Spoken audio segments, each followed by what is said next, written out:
They didn't just think I was a failure. That night, my family made sure everyone at my brother's engagement dinner knew it.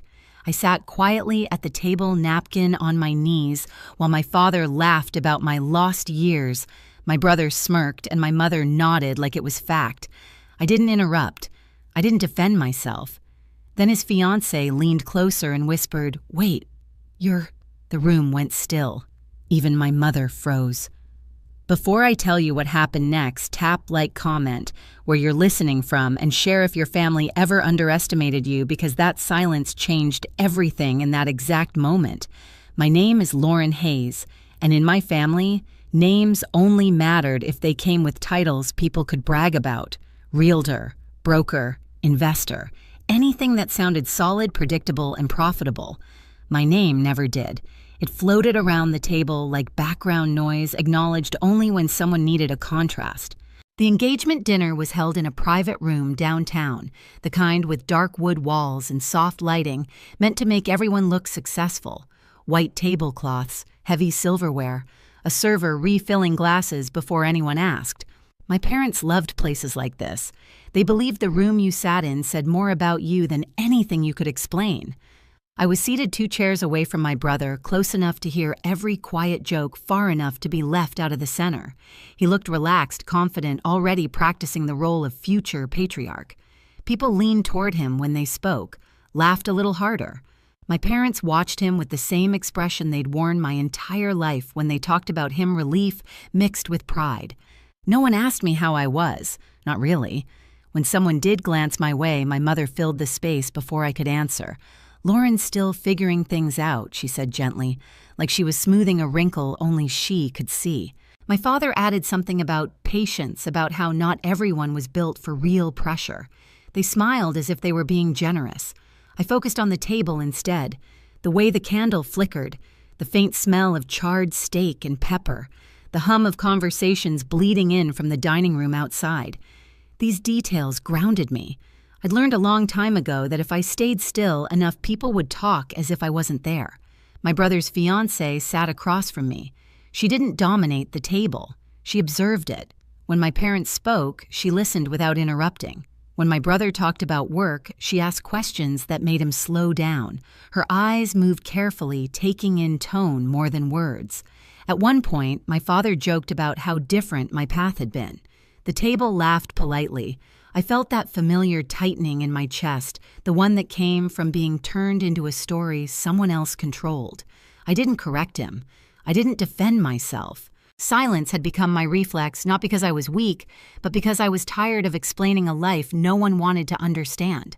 What no one at that table knew was that this wasn't just another dinner for me.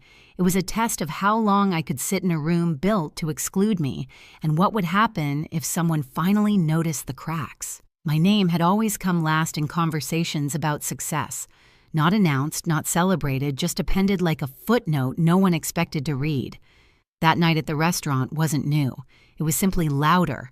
As my brother talked about his future plans, my parents leaned in, nodding at every sentence. My father added commentary, embellishing details, turning ordinary achievements into heroic stories. My mother smiled the way she always did when she believed she was presenting a perfect family to the world. Every so often, one of them glanced in my direction just long enough to remind me I was still part of the picture, barely. Their words carried me backward. A few months earlier, I'd opened my phone to see photos online from a gathering at my parents' house, a networking night, drinks on the patio, people in tailored jackets standing near the pool laughing. I hadn't been invited. When I asked my mother about it later, she sounded surprised that I'd noticed. She said it was very technical and she didn't want me to feel uncomfortable, as if being excluded was a kindness. Then there was the holiday barbecue, the heat, the smell of charcoal, paper plates bending under food. I'd been talking to someone near the fence when my father's voice rose above the music. He was bragging again about my brother, about the business, about legacy. Then he laughed and mentioned me, not with pride, with amusement. People smiled awkwardly. Someone patted my arm like I'd lost something important, and everyone knew it. Back at the dinner table, my brother lifted his glass and made a comment about how not everyone takes the traditional route. He said it casually, like an observation, but his eyes flicked toward me. A reminder, a line drawn. I felt the familiar pressure behind my ribs, the urge to speak, to correct the story, to say something sharp enough to make them stop. Instead, I took a slow breath and folded my hands tighter. I'd learned that reacting only gave them more control. Silence at least belonged to me. The worst part wasn't the jokes, it was the offers. My brother once called me before the engagement, dinner voice soft concerned. He asked if I needed help buying something appropriate to wear, said he didn't want me to feel embarrassed. The implication was clear. I was the problem that needed managing. At the table, my mother leaned toward my brother's fiancé and spoke about my future like it was an unresolved inconvenience. She talked about stability, about how someone might take care of me one day. Her hand rested on my shoulder, light but possessive. That was the moment something shifted. I didn't look up right away. I focused on the sound of my heartbeat, steady and controlled. All those nights working alone, all the calls I couldn't talk about, all the decisions I'd made without anyone's approval. They thought my quiet meant uncertainty. They thought my patience meant dependence. Across the table, my brother's fiancée was no longer smiling. She was watching, really watching. And for the first time that night, I had the unmistakable sense that the story they'd been telling about me was about to run out of room. I didn't flinch when my mother's hand stayed on my shoulder a second too long. I didn't look at my brother when he nodded like the matter of my future had been neatly resolved. Outwardly, I stayed exactly the same, calm, still agreeable. Inside, something finally settled into place. The truth was, my life had never been as uncertain as they believed. It just didn't look like theirs. While my parents hosted dinners and talked loudly about growth and reputation, my days ran on a different clock. Early mornings blurred into nights. My apartment stayed quiet except for the low hum of my laptop fan and the occasional buzz of a call coming in from a different time zone. I learned to measure progress in small confirmations, signed documents, cleared payments, short messages that said we're moving forward. There was no applause, no audience, just momentum. I never talked about it, not because I was ashamed, but because I couldn't. The work demanded silence. Agreements were still fragile. One loose word could undo months of preparation. So when my family offered help money advice, I smiled and declined. Letting them underestimate me was safer than correcting them. That night at the restaurant, as conversation flowed around me, I realized how deeply they'd mistaken restraint for weakness. They saw my rented apartment as proof I'd failed. They saw my simple clothes as surrender. They didn't see the discipline it took to live quietly while building something that couldn't afford distractions. My brother leaned back in his chair, satisfied. My father ordered another round. My mother talked about future holidays, already planning who would sit where. They were comfortable, certain. I felt the shift before anything was said. Across the table, my brother's fiancée had stopped engaging with the family's stories. Her gaze returned to me again and again, thoughtful, focused. She wasn't listening to the words anymore. She was watching the pauses, the moments when I chose not to speak, the way I didn't rush to defend myself.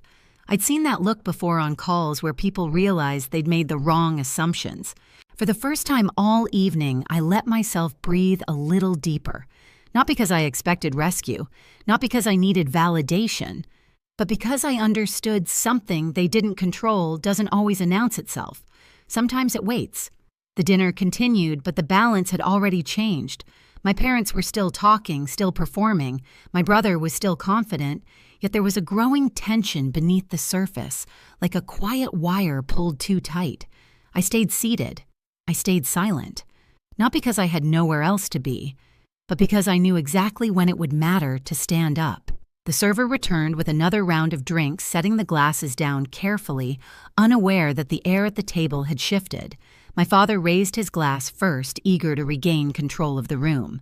To family, he said, smiling wide, and to new beginnings. Everyone echoed him, except me.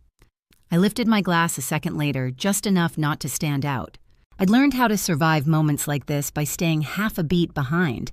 My brother launched into another story about his plans, bigger house, bigger responsibilities, bigger future. He spoke with the confidence of someone who had never been questioned. My parents filled in the gaps for him, interrupting each other, polishing every sentence until it gleamed. And Lauren, my father added suddenly, waving his hand in my direction like he'd remembered a detail late. Well, she's always been independent. The pause before that word was deliberate. My mother laughed softly. She likes doing things her own way, she said, the way people talk about stubborn habits they hope will pass. We just want her to be secure. You know how hard the world is. I felt the familiar tightening in my chest, the reflex to shrink. I kept my eyes on the table. The grain of the wood, a faint scratch near my plate. Anything solid? Across from me, my brother's fiancée didn't look away. She tilted her head slightly, studying me, as if a thought had just clicked into place. Then she asked calmly, "Lauren, what exactly do you do?" The question landed differently than the others. It wasn't casual, it wasn't polite filler, it was direct. Before I could answer, my brother chuckled. "It's complicated," he said quickly. "Some tech thing. She's been experimenting." My father nodded, relieved to take over. Lots of people try those kinds of things. It's a tough space. I felt heat rise in my neck. Still, I said nothing. The fiancé didn't smile. "What kind of platform?" she asked, eyes still on me. The table went quiet in a way that felt unfamiliar. My parents shifted. My brother cleared his throat. "She's modest," my mother said, touching my arm again. "She doesn't like to talk about it." That was when the fiancé leaned in, slightly lowering her voice, not enough to be secret, but enough to change the tone. "Is it logistics related?" she asked me. I looked up for the first time in minutes. "Yes," I said. One word. Calm, steady. Her eyebrows lifted almost imperceptibly. "Global," she continued. I nodded. My brother laughed again, a little too loudly. "See, this is what I mean. Very vague." The fiancé ignored him. Her attention sharpened professional now. "Supply chain optimization?" I felt my pulse slow. "Yes." The silence thickened. She exhaled slowly, eyes never leaving mine. Then she murmured, just loud enough for the table to hear, "Wait, you're—" She stopped herself mid-sentence. The effect was immediate. Conversation died. Glasses paused halfway to mouths. Even the server a few tables away seemed to hesitate. It felt like the entire room had taken one breath and forgotten how to release it. My father frowned. "What is it?" he asked, irritation creeping in. The fiancée straightened in her chair. "Lauren Hayes," she said carefully. "You're the founder, aren't you?" No one spoke. I met her gaze and gave a small nod. The sound my brother made wasn't quite a laugh and wasn't quite a gasp. Founder of what he demanded. She didn't answer him. She reached into her bag instead and pulled out her phone, tapping the screen with practiced ease. When she turned it around, the headline filled the space between us. An article. Industry-focused. No photos of me, just analysis. Numbers, quotes from investors praising a founder who preferred to stay out of the spotlight. She slid the phone toward the center of the table. This, she said evenly, is one of the most closely watched platforms in the sector right now. Quiet launch, strong early traction, international reach. My father leaned forward, squinting. My mother's smile had vanished completely. "We've been trying to get a meeting for months," the fiancé continued. "No press, no interviews, just results." My brother shook his head. "That's not—" He stopped when he realized no one was listening. She looked at him, then finally. "You said you wanted me to meet visionaries," she said. Her voice wasn't sharp. It was worse. It was controlled. I didn't expect one to be sitting across from me. The room stayed frozen. My mother's hand slid off my shoulder like it had burned her. Her mouth opened, then closed. She tried again, but no words came out. My father straightened, color draining from his face. "Why didn't you tell us?" he asked. The edge in his voice dulled by confusion. I didn't answer right away. I picked up my glass, took a small sip, and set it down carefully. "You never asked," I said. My brother stood abruptly, chair scraping against the floor. "This is ridiculous," he snapped. "If this was true, we would have known." The fiancé's eyes flicked back to her phone. "The whole point was that you didn't," she said. Something in my brother's expression cracked. Not anger, fear. Around us, the restaurant noise slowly crept back, but our table remained isolated like we were encased in glass. People were staring now, whispering. I felt oddly detached, calm in a way I hadn't expected. I didn't hide it to prove anything. I said, my voice steady. I hid it because I didn't need approval. My father swallowed. My mother stared at the tablecloth, fingers clenched tight. I stood smoothing my napkin before placing it beside my plate. The movement felt ceremonial final. "I should go," I said, glancing at the fiancé. "It was nice to meet you." She nodded once, respect clear in her expression. I didn't look at my family again. I didn't need to. As I walked out of the private room, the silence followed me, not the familiar silence of dismissal. This one was heavy, uncomfortable, earned. Behind me, no one spoke. And for the first time in my life, that silence felt like justice. I didn't rush when I left the restaurant. The night air felt cooler than it should have, brushing against my skin like a reset. I walked a block before stopping, letting the noise fade behind me. My phone buzzed once in my hand. I didn't look at it. For years, I'd imagined this moment ending with shouting or apologies. Instead, it ended with nothing. And somehow, that was heavier. In the days that followed, the silence held. No family group messages, no carefully worded texts pretending nothing had happened. When my mother finally called, her voice was unsteady. She asked questions that sounded more like attempts to regain footing than genuine curiosity. I answered politely. Briefly, I didn't fill the gaps for her anymore. My brother never reached out. I heard through someone else that the engagement dinner became awkward in retellings the story edited to protect pride. I let it be rewritten. I didn't need credit.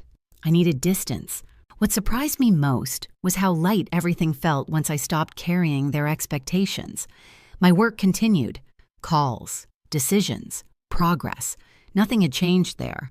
What changed was the quiet inside me, the constant bracing, the urge to prove something to people who had already decided who I was. I realized then that resolution doesn't always look like reconciliation. Sometimes it looks like clarity, like knowing where you end and where other people's opinions begin. I didn't lose my family that night. I lost the version of myself that kept shrinking to fit into their stream. And I didn't miss her at all. I used to think being accepted by my family would finally make me feel whole. Now I know that understanding myself mattered more than earning a seat at their table. That night didn't change who I was, it revealed it. If you've ever been underestimated by the people who were supposed to see you best, you're not alone. Share where you're listening from and tell me what helped you stand your ground. And if stories like this matter to you, subscribe so you don't miss the next one.